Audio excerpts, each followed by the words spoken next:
Bienvenidos a Editorial Curiosidades XD. Hoy presentamos un informe de cuando la Unión Soviética y el Partido Comunista Argentino respaldaron a la dictadura. Emilio Eduardo Macera, Jorge Rafael Videla y Ramón Agosti, la junta militar que derrocó al gobierno de Isabel Perón el 24 de marzo de 1976, recibió el apoyo de la Unión Soviética y el Partido Comunista Argentino.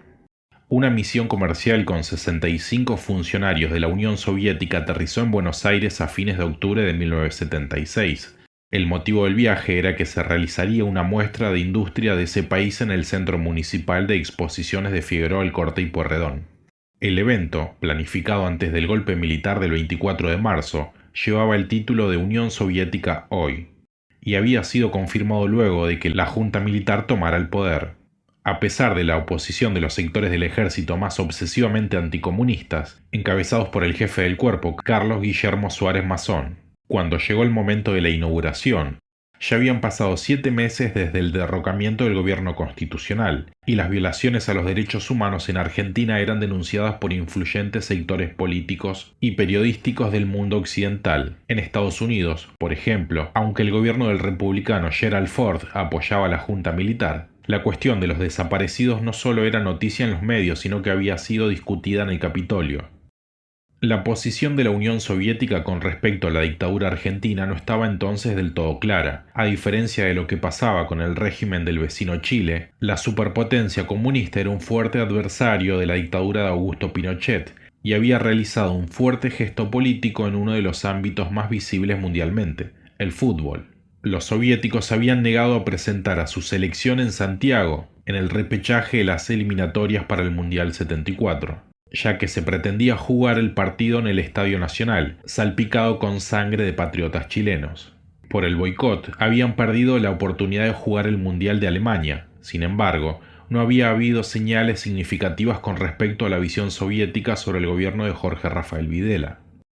El contexto de la muestra en la Buenos Aires de 1976 era de tensión y el centro municipal de exposiciones había sido rodeado de policías y carros de asalto, con la excusa de cuidar la seguridad de los asistentes. El Kremlin, fiel a la política de coexistencia pacífica en sus relaciones con otros estados, sigue rigurosamente los principios del respeto a la soberanía nacional, la no intervención en los asuntos internos, la igualdad de derechos y el beneficio mutuo. El trato de la Unión Soviética hacia Argentina, marcada por el privilegio de las relaciones comerciales y el silencio del gigante comunista ante los crímenes que cometía la dictadura, justamente en nombre del combate contra el comunismo internacional. Pero sería el Partido Comunista Argentino el que iría todavía bastante más allá para incursionar muchas veces en la defensa entusiasta de la dictadura, cuando en el mundo se la señalaba por la cuestión de los derechos humanos. El primer verano de la dictadura en 1977 fue tenso en materia de relaciones internacionales. En Estados Unidos, el gobierno republicano fue reemplazado por uno demócrata, encabezado por Jimmy Carter. El nuevo presidente prometía abandonar la tradicional política de la Casa Blanca de apoyo a cualquier dictador latinoamericano que combatiera el comunismo, para privilegiar el respeto a los derechos humanos. Los peores temores de la junta militar se confirmaron el 24 de febrero, cuando Estados Unidos reduciría la ayuda militar a la Argentina de 48 a 15 millones de dólares anuales a partir de agosto, debido a las violaciones a los derechos humanos. En términos económicos no significaba gran cosa, pero era un gesto político mayúsculo, lo que genera desconcierto en la junta militar, convencida de que Estados Unidos sería un aliado permanente en la represión a la izquierda. En Buenos Aires fue el Partido Comunista Argentino el que salió a defender con énfasis el gobierno de facto. El Partido Comunista señaló en un comunicado que el gobierno de Carter, erigido en un tribunal supremo que se atribuye el derecho de juzgar a las demás naciones del mundo, ha interferido en asuntos internos de nuestro país, esgrimiendo hipócritamente el argumento de la violación de los derechos humanos. Negamos sinceridad y autoridad moral al imperialismo yanqui para defender los derechos humanos más allá de su frontera. Puede resultar paradójico hoy, pero a partir de ese momento la defensa del Partido Comunista Argentino fue constante frente a las presiones del gobierno de Carter a la dictadura argentina debido a la represión ilegal. Los dirigentes del Partido Comunista Argentino intentaron explicarle a sus interlocutores locales que la dictadura de Videla no se sometía a las imposiciones de las corporaciones norteamericanas, y que por eso Jimmy Carter utilizaba hipócritamente el argumento de los derechos humanos para castigar a la Argentina. A principios de 1978, dos de los principales dirigentes del Partido Comunista Argentino,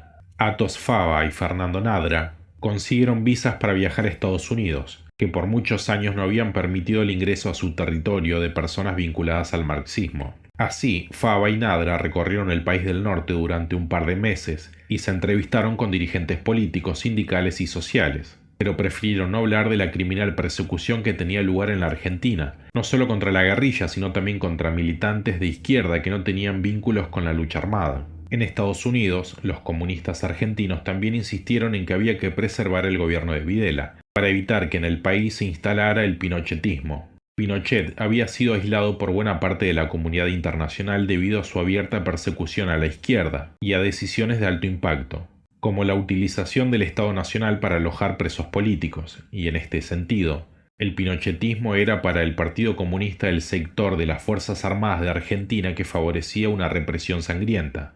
Por oposición a la línea encabezada por Videla y el jefe del Estado Mayor Roberto Viola, que supuestamente era moderada y se inclinaba por la legalidad, ya en agosto de 1977 el Partido Comunista respaldó el rumbo elegido por Videla como el camino adecuado para ganar la paz, aventar el peligro del pinochetismo y las amenazas exteriores y encontrar soluciones económicas, políticas, sociales y culturales que el país necesita.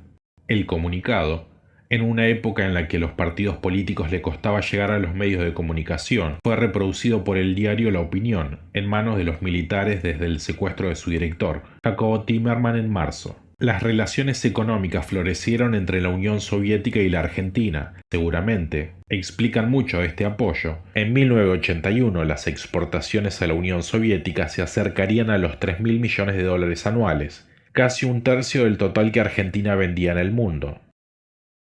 En 1977, Athos Fava publicó un artículo en el periódico del Partido Comunista francés, en el que llamaba a apoyar a la corriente dirigida por el general Videla y sus acciones positivas, particularmente aquellas tendientes a aislar a los pinochetistas y a lograr la victoria en la batalla por la democracia. Fava pidió a los comunistas franceses que ayuden a aislar a los pinochetistas de nuestro país y a evitar así un baño de sangre que podría tener una amplitud sin precedentes.